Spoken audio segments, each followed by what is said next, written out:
दोस्तों मैं हूं कमर सीमा। और दोस्तों जिस तरह कि आप देख रहे हैं मेरे साथ मौजूद है साजिद तार साहब। तार साहब, सबसे पहले तो आपके वक्त का बहुत शुक्रिया। Thank you, my pleasure Cheema sir.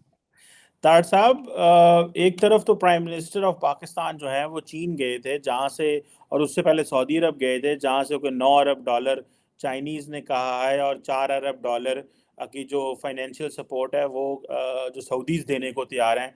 और इसाक डार साहब कह रहे हैं कि 20 अरब डॉलर की जो इन्वेस्टमेंट है उसकी इंश्योरेंस इसके अलावा करवाई गई है। एक तरफ तो पाकिस्तान में जो कर्जे हैं वो बढ़ रहे हैं, और मैं ये भी देख रहा था कि जो फेडरल जो हमारा डेफिसिट है, बजट डेफिसिट है, वो 1 ट्रिलियन रुपीस का हो गया।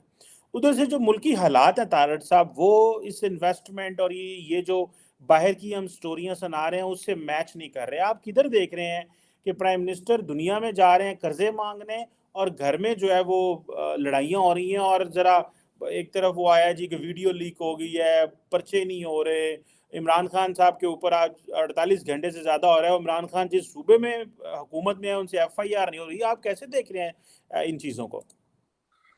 चीमा साहब, मैं थोड़ा सा कोशिश करता हूं आपको सिनेरियो बताने की। चीमा साहब, डार साहब ने फ्राइडे को कागजी तौर पर बड़े बिलियन डॉलर इकट्ठे किए हो, लेकिन अगर मैं किसी हबीब बैंक ऑफ पाकिस्तान का मैनेजर हूं तो मैं 5,000 रुपया भी उधार ना दूं पाकिस्तान।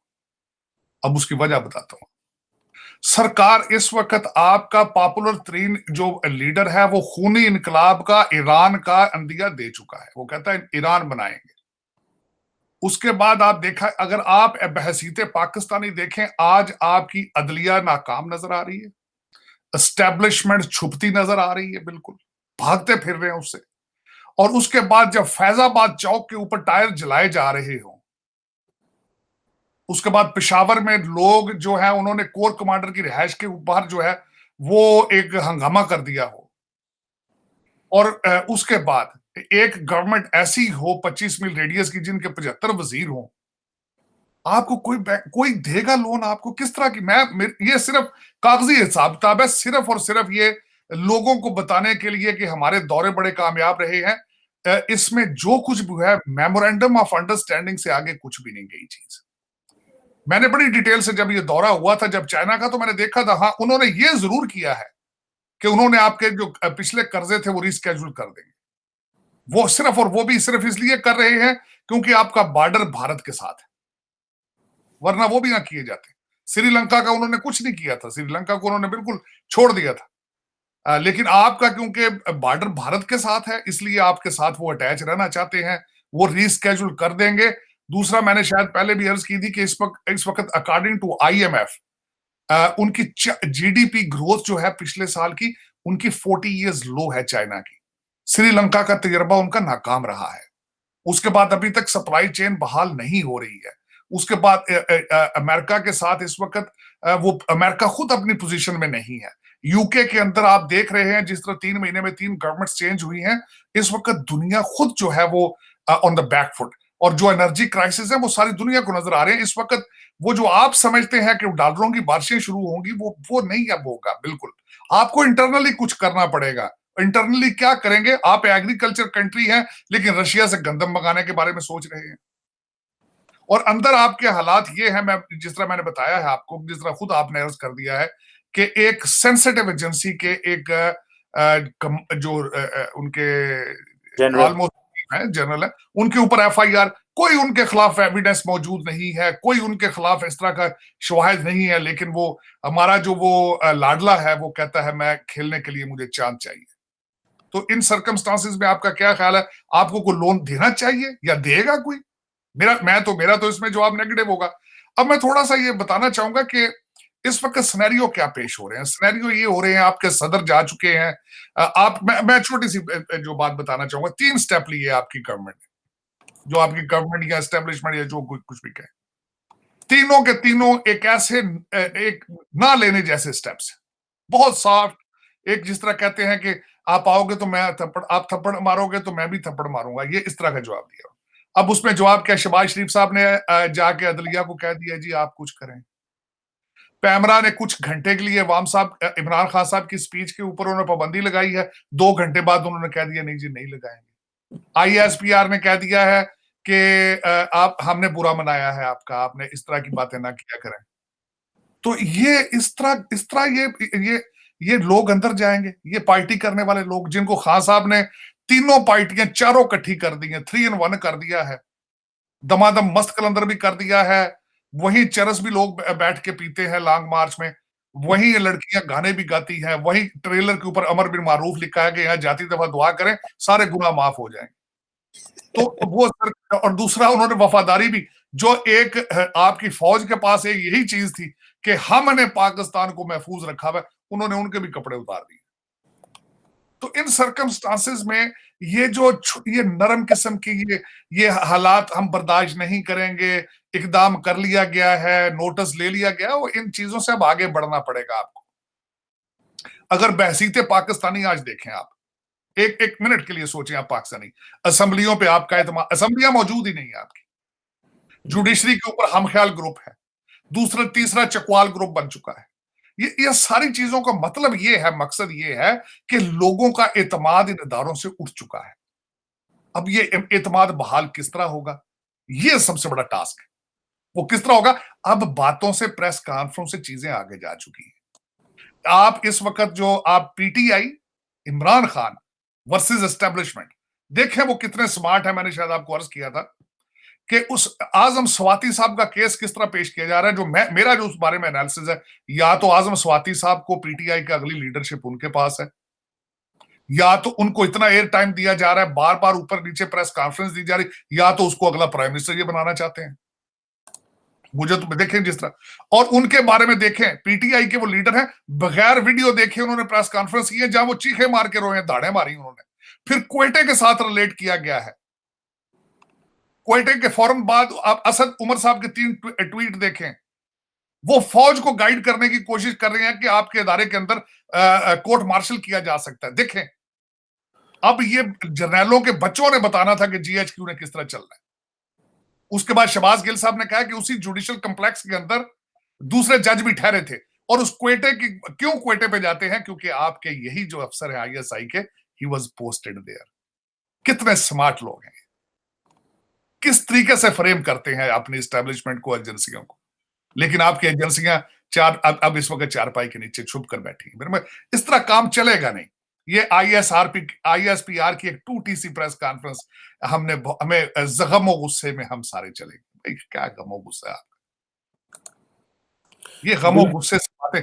वो अब इनको चाहिए कि अपने आप 12 दफ्तर के बाद लिख कर ये हर अफसर को बताएं, और मुखदारिया गल वध गई होना है, ये इनको सबका इनका माटो होना चाहिए कि गल हुण प्रेस कॉन्फ्रेंस तो बयाना तो वध गई है। उसकी वजह यह है कि अब आपको असद उमर बता रहा है कि what is court martial, he is defining it. Unbelievable, I am shocked.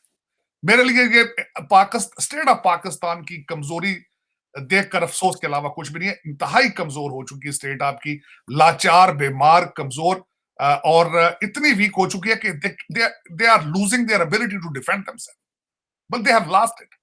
जिस तरह लौंडे लपाड़े इनको बता रहे हैं कि what is GHQ and what is court martial और how to operate the agency, देखिए किस तरीके से मुनज़्ज़म तरीके से वो जाते हैं पीछे इनके, और जिस तरह जा रहे हैं।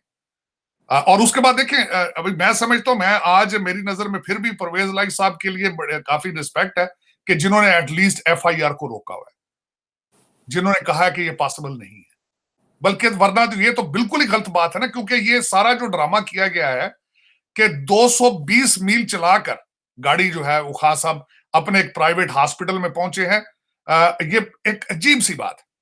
और कैंसर हॉस्पिटल के अंदर आप अपने हड्डियों का इलाज करा रहे हैं, और किस तरीके से पहले एक दिन एक टांग पर पट्टी थी, दूसरे दिन दूसरे टांग पर पट्टी है, और दूसरा ना कोई एविडेंस सेव की गई है। मैं समझता हूं कि मरियम औरंगजेब ने बिल्कुल सही कहा है कि स्कॉटलैंड यार्ड को दी जाए इन्वेस्टिगेशन, लेकिन वो देनी नहीं है। उसकी वजह यह है कि वो टोटल एक ड्रामा है, टोटल एक ड्रामा है, टोटल एक ड्रामा। मैं आज मुबशर लुकमान साहब ने बड़ा खूबसूरत कहा, उन्होंने कहा इमरान खान जो है वो सर के बल नीचे खड़ा हुआ था कि पांव पे गोली लग गई उसके, और वो छोटी पिस्टल की गोली तो वो पेनिट्रेट ही नहीं लोहे की कर सकती, इनका बुलेट प्रूफ था वो सारा कुछ। और अभी तक बिल्कुल कंफ्यूजन है। कोई कहता, डॉक्टर आके कह रहा है जी 3 शूटर थे, खान साहब कहते हैं 2 शूटर थे।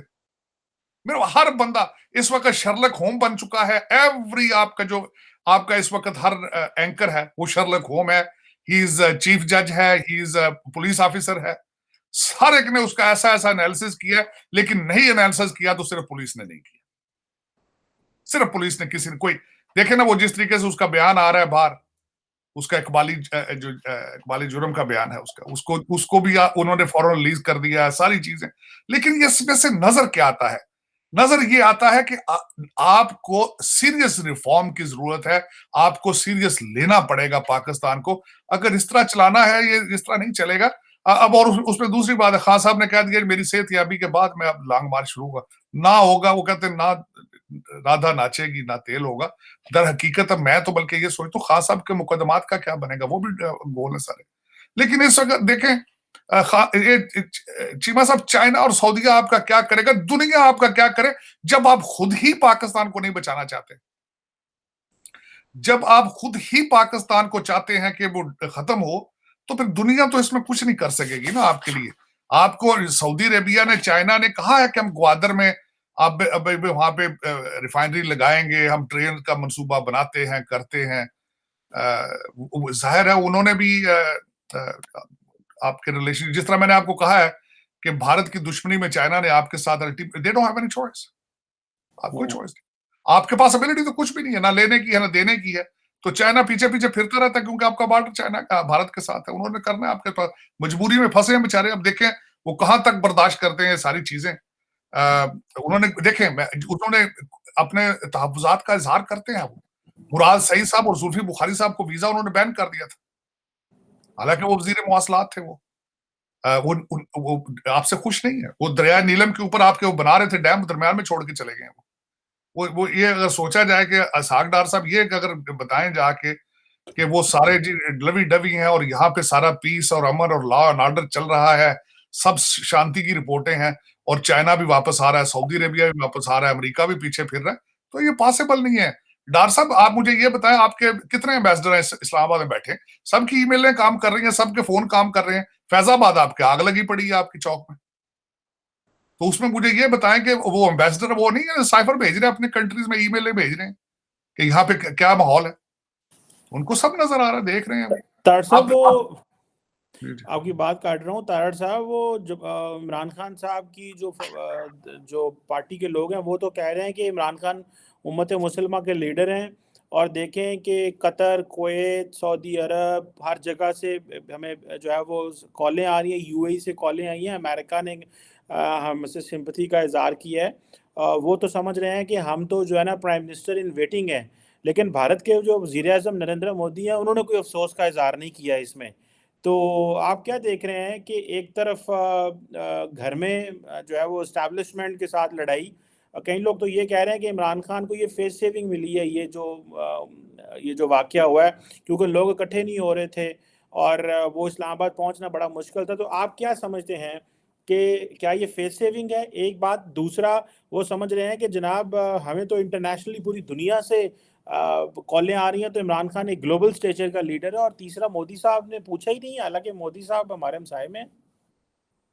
देखिए मोदी साहब का पूछना बनता ही नहीं था, इज नॉट रेलिवेंट। वो तो प्राइम मिनिस्टर होना था। इमरान खान साहब अपने आप को समझते हैं कि ही इज इमाम खुमैनी, तो इनकी अपनी फिक्शनल स्टोरी है।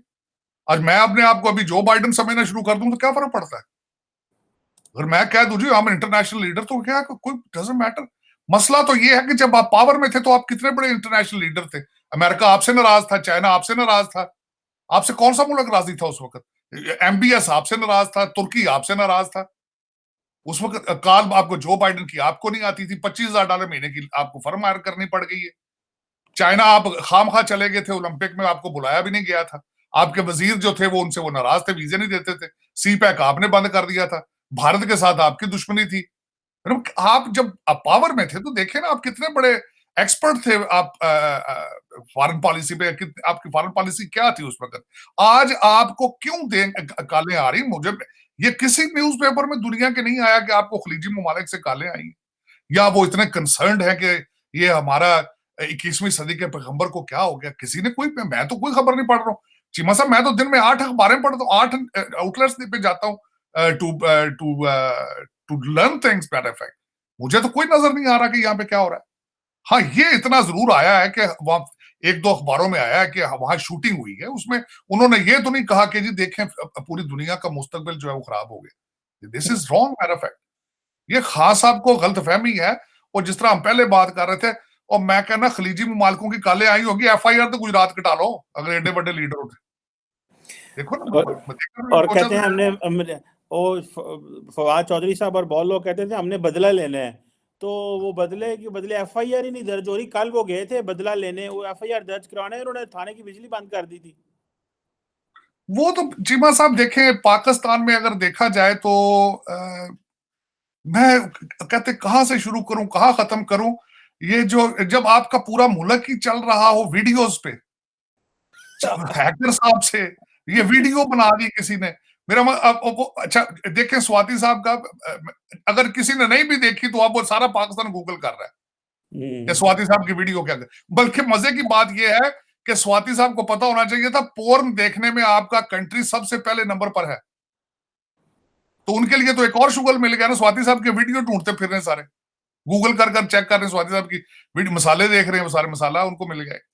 तो ये अगर स्वाति साहब इस तरह की चीजें, अगर आप इतने माशाल्लाह, अगर आप इतने बाइज्जत हैं, सारा कुछ है, मैं स्वाति साहब को जानता हूं, तो ये चीजें छुपाई जाती हैं। ये कॉन्फ्रेंस में आके लोगों को नहीं बताया जाता कि मैं जी ये मेरी वीडियो सामने आ गई है, ये आ गया है, वो आ गया, और घंटे बाद उसी में FIR ने कह दिया ये गलत है। बल्कि मजे की बात है, मैंने खुद तो नहीं देखी, मेरे एक बड़े करीबी दोस्त ने वो वीडियो देखी, वो कहता है हमाकत, ये एक हमाकत थी, इतना फौरन रिस्पॉन्ड नहीं देना चाहिए था। उस वीडियो में नजर आ रहा था कि it's a fake video, it was not a quality. FIR ने तो कहा ना जी हमने इंटरनेशनल लेवल की इसकी सारा कुछ किया कराया है, लेकिन वो एक दोस्त देखने वाला, मेरी आज उससे बात सुबह हुई, वो कहता है वो सामने नजर आ रहा था कि वाज अ फेक वीडियो।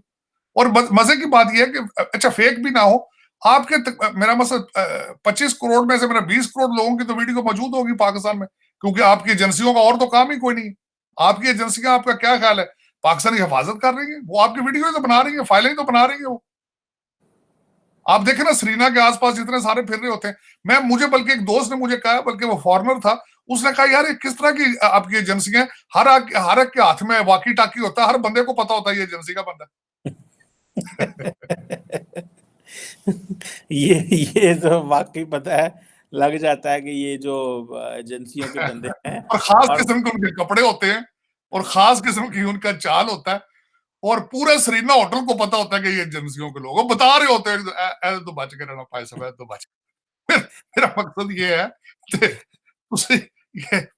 मैं हैरान कम हूं, परेशान हूं, लेकिन देखे कि वो कई लोग, देखे मैं क्या कहता हूं जी, कि अभी भी कहते हैं जी देखें अल्लाह ताला ने किस तरह खान साहब को बचा लिया है, ये मोजा हुआ है, गोली इधर से निकली, कुफार इधर खड़े थे, हक वाले यहाँ खड़े थे, वो उसको गजवा बदर के साथ कभी जोड़ते हैं, कभी किधर जोड़ते हैं।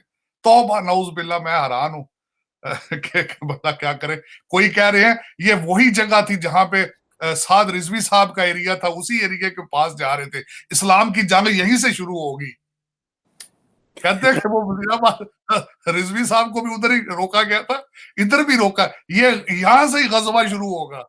मैं ना गजबे की डेफिनेशन का पता है, ना हिस्ट्री का पता है, ये जो इनको दिखा देता है वो कहते हैं नहीं जी ये इस्लाम और कुफर की जंग है। देखें पाकिस्तान के अंदर ही सारा कुछ हो रहा है। सर सब यही देखिए ना, यही बातें हैं कि हमें कुछ पता नहीं है दुनिया में बाहर क्या हो रहा है। ना कोई हमारा टॉक शो हमें फॉरेन पॉलिसी के ऊपर बताता है, ना हमारे खित्ते में क्या हो रहा है, इंटरनेशनली क्या हो रहा है, क्या डेवलपमेंट्स हो रही हैं। 65% यूथ है और सारा दिन गालम गलोच, कपड़े फाड़ो, गालियां दो, जलसे जुलूस, जला दो, गिरा दो, मार दो, ये सियासत हो रही है। एक दिन एक लीडर आके प्रेस कॉन्फ्रेंस करता है, दूसरे दिन दूसरा लीडर उसको जवाब देता है, तीसरे दिन एस्टैब्लिशमेंट की प्रेस वो आ जाती है, और मीडिया सारा टाइम मैनेज कर रहा होता है किसकी पहले चलानी है, किसको ज्यादा टाइम देना है, और अवाम जो है वो सबसे ज्यादा इनका मंजन, और ये एलीट की लड़ाई है तारड़ साहब। देखें अगर देखा जाए, अगर हर पाकिस्तानी सर जोड़ के देखे, सिर्फ एक अपॉइंटमेंट की लड़ाई, एक सिर्फ एक अपॉइंटमेंट। तो तारड़ साहब ये अपॉइंटमेंट की बात है, आगे देखें वो आज ये क्या हुआ है, हुकूमत ने पहले आज ये कहा जी कि इमरान खान की जो स्पीचेस हैं वो पैमरा में, जो Pakistan electronic media regulatory authority है, उस पर बैन कर, कोई टीवी इमरान खान की रिकॉर्डेड वीडियो भी नहीं चला सकता, जो कि नवाज शरीफ के साथ हुआ था। तो फिर बाद में पहले वो बयान आया, कहा गया, उसके ऊपर तबसरा, उन्होंने 2 घंटे बाद उन्होंने वो बयान वापस ले लिया। आप क्या समझते हैं, गवर्नमेंट कंफ्यूज है कि अगर हमने ये किया तो और रिएक्ट आएगा, या कि ये बेसिकली प्रेशर टैक्टिक है कि अगर नवाज शरीफ को बैन कर सकते हैं मेन स्ट्रीम मीडिया पे आने पे, तो इमरान खान को क्यों नहीं किया जा सकता? देखिए, उसका तो बयान जो अगर ये देखा जाए कि लेवल प्लेइंग फील्ड की बात अगर की जाए या देखा जाए सारा, जिस तरह नवाज शरीफ के साथ कंपैरिजन किया जा रहा है, वो तो खान साहब ने अपनी अस्पताल के अंदर स्पीच से भी कह दिया कि ये मुझे नाअहल करार एक दफा देंगे। वो तो उसमें जब वो फॉरेन फंडिंग की भी चीजों में आपने देखा होगा, पहले कहा जाता था शायद 5 साल के लिए बैन किया जाए, शायद हो सकता है इलेक्शनों तक किया जाए। वो कोशिश तो की जा रही है, लेकिन इस तरह नहीं होता। अब ये अगर मैं वो बिल्कुल आपने जो किया, अब मैं एक दो चीजें मजीद बताना चाहूंगा, खासकर इसमें वो ये थी कि इस वक्त आपके जो एस्टेब्लिशमेंट है वो कहती है हम न्यूट्रल रहना चाहते हैं। खान साहब उनको न्यूट्रल नहीं रहना देना चाहते। खान साहब उनको बार बार पकड़ के नीचे खींचते हैं इस दलदल में सारी में, क्योंकि वो तो ही is addicted, he is a product that.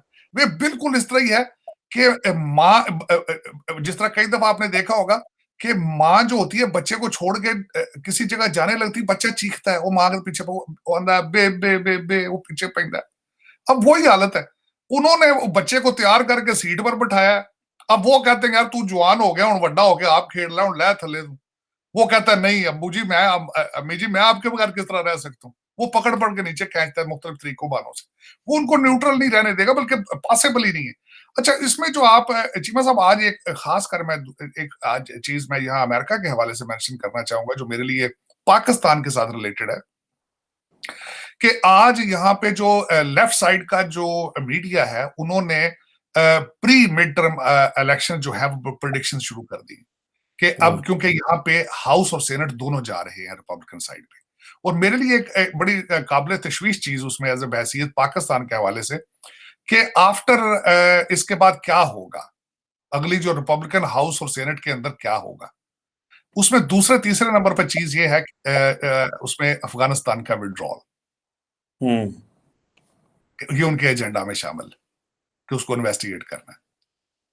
और उसमें मैंने आपको पहले भी बताया था, मैं बार बार ये कहता रहा हूं कि 22 सेनेटर्स जिन्होंने यहाँ पे एक दफा बिल पेश किया था कि पाकिस्तान को इन्वेस्टिगेट किया जाए कि इनका they have contributed for, they have helped or contributed towards a withdrawal, the massive withdrawal, खूनी विड्रॉल, जिसमें वहां के फौजियों की लाशें उठा के लाना पड़ा था इनको।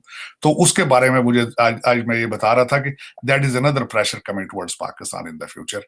उसमें हंटर बाइडन की इन्वेस्टिगेशन है, उसके अंदर मौजूद है यूक्रेन में जो इन्होंने आर्म्स दिए हैं उसको इन्वेस्टिगेट करना चाहते हैं रिपब्लिकन, और उसके बाद अफगानिस्तान विड्रॉल देखना चाहते हैं, बॉर्डर पॉलिसी, इमिग्रेशन पॉलिसी को देखना चाहते हैं, और उसके बाद और कई इस तरह की, और जनवरी 6 की जो कमेटी है उसके बारे में उनके तहफुजात हैं। जो इस तरह का एक लिस्ट है जो Republican they are interested in to start, लेकिन उसमें Afghanistan withdrawal is on the among the top 3-4 points, और ये अलग प्रेशर एक आएगा फ्यूचर में ऑन पाकिस्तान।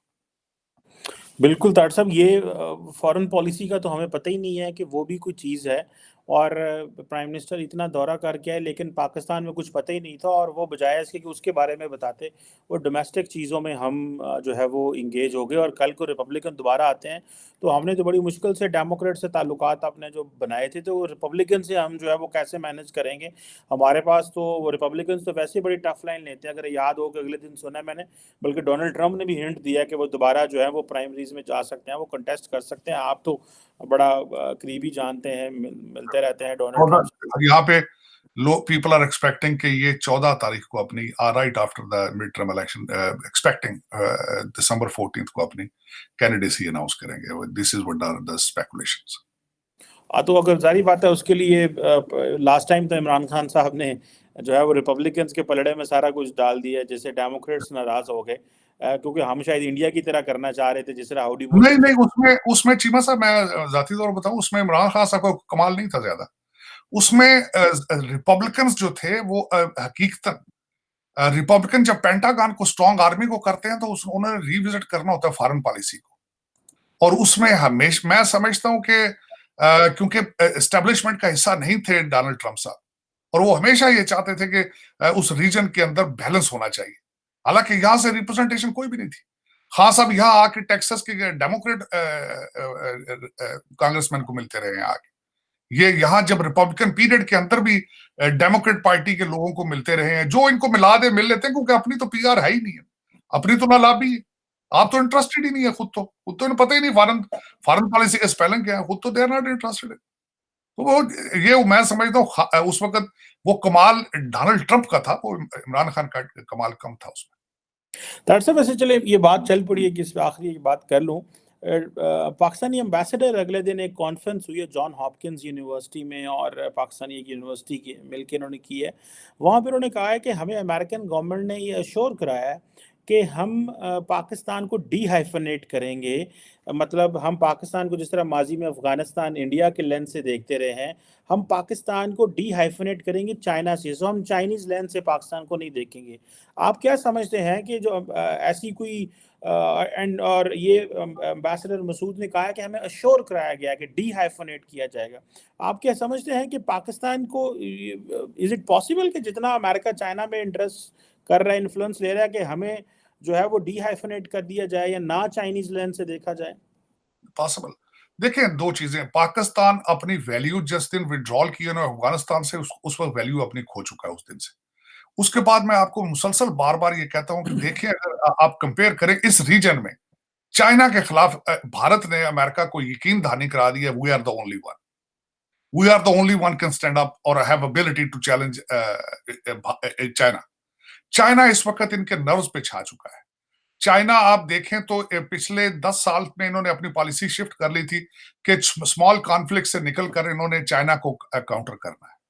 और आज भी ये, क्योंकि अमेरिका कोविड एक बहुत बड़ा, कोविड का ऑलमोस्ट इस तरह इतना ही इम्पैक्ट है जिस तरह थर्ड वर्ल्ड वॉर का था। कोविड के बाद निकल के अभी तक चीजें स्टेबल नहीं हो नहीं सकी। आज एक तो जो बाइडेन साहब अपनी उनकी सेहत उनको अलाउ नहीं करती, ओबामा साहब गवर्नमेंट चला रहे हैं, लेकिन सबसे बड़ा चैलेंज उन्हें जो मार दे रहा है वो इन्फ्लेशन है, और inflation direct related to Covid. Supply chain है, एनर्जी क्राइसिस है यूक्रेन की वजह से, और ये सारे चैलेंजेस जो है इसकी वजह से Democrats they are losing the houses and they will be losing presidency in the future at the same time. यही इशू इस वक्त यूके के अंदर भी चल रहा है, इन्फ्लेशन। 3 प्राइम मिनिस्टर चेंज हो चुके हैं, आप तो खैर उस लेवल तक अभी आप पहुंचे ही नहीं है। भारत जो है वो challenge, Bharat is a regional power, no question about it. अपने मर्जी से अपने पार्टनर्स के साथ डील करते हैं, अपनी मर्जी से रशिया से डील करते हैं, अपनी मर्जी से अमेरिका से डील करते हैं, अपनी मर्जी से चाइना के साथ भी डील करते हैं। लेकिन उन्होंने बावर करा दिया है बिल्कुल, ये they have assured America again and again कि we are the only one who can challenge China. आपकी एबिलिटी नहीं है, आपकी सलाहियत नहीं है ना। जिनका फॉरेन रिजर्व $7 बिलियन हो, आपको किस तरह करेंगे वो कवर? आप क्या करेंगे? आपकी क्या वैल्यू होनी चाहिए? आपको बिल्कुल वॉशिंगटन डीसी उसी तरह लेगा जिस तरह $7 बिलियन के रिजर्व, जिस कंट्री के पास 1 महीने के फॉरेन रिजर्व हो, उसकी रिस्पेक्ट क्या हो? जिसके अंदर इंतशार इतना हो, जिस अंदर पॉलिटिकल इंस्टेबिलिटी इतनी ज्यादा हो, जिसके अंदर पोलरिज्म इतना ज्यादा हो, उसकी क्या रिस्पेक्ट होगी? उसका फॉरेन मिनिस्टर बाहर जाएगा, उसके एम्बेसडर के पास पावर क्या है जब उसके फॉरेन पॉलिसी कोई नहीं, जब उसके, देखिए ना, ये बातें लफ्जी सिर्फ मैं यहाँ पे ये बताना चाहूंगा कि करंट एडमिनिस्ट्रेशन लफ्जी बातों पे चल रही है, क्योंकि इस वक्त जो आपके टोनी बिल्कन है, is a professor, is not a statesman, is not expert on foreign policy. उनको क्या पता relationship, he was just a professor somewhere. तो आजकल हमारे प्रोफेसर और जो हमारे एक्टिविस्ट थे, they are running the government. So there is a difference in between being a states person, being an expert, और बीइंग लीडर और पॉलिटिकल और लीडरशिप एबिलिटीज। वो दिस इज नथिंग। इसमें इस वक्त activists, they are running the government, and the socialism is the only product they have in their mind. बिल्कुल सही कह रहे हैं तार साहब, और इस पे ज़ाहिर बात है पाकिस्तान को गहरी नज़र रखनी पड़ेगी, बिकॉज़ हमें अपनी ऑप्शंस जो हैं वो रीविज़िट करनी पड़ेंगी। फॉरेन पॉलिसी को मज़ीद जो है वो प्रोएक्टिव करना पड़ेगा, इफ़ वी रियली वांट कि जो कुछ हमने ये कुछ अरसे में अचीव किया है वो दोबारा जो है वो ख़राब ना हो। ऑब्वियसली हमारा बहुत ज़्यादा, क्योंकि हम अपनी जो ग्लोबल फाइनेंशियल इंस्टीट्यूशंस तक जो हमारी एक्सेस है, that is through United States. So इसके लिए हम ज़ाहिर बात है बड़ा अहमियत देते हैं। थैंक यू वेरी मच तार साहब, इट वाज लवली हाँ, टॉकिंग टू यू। बड़ा Bye. मजा आया। Once again thank you sir, बहुत शुक्रिया।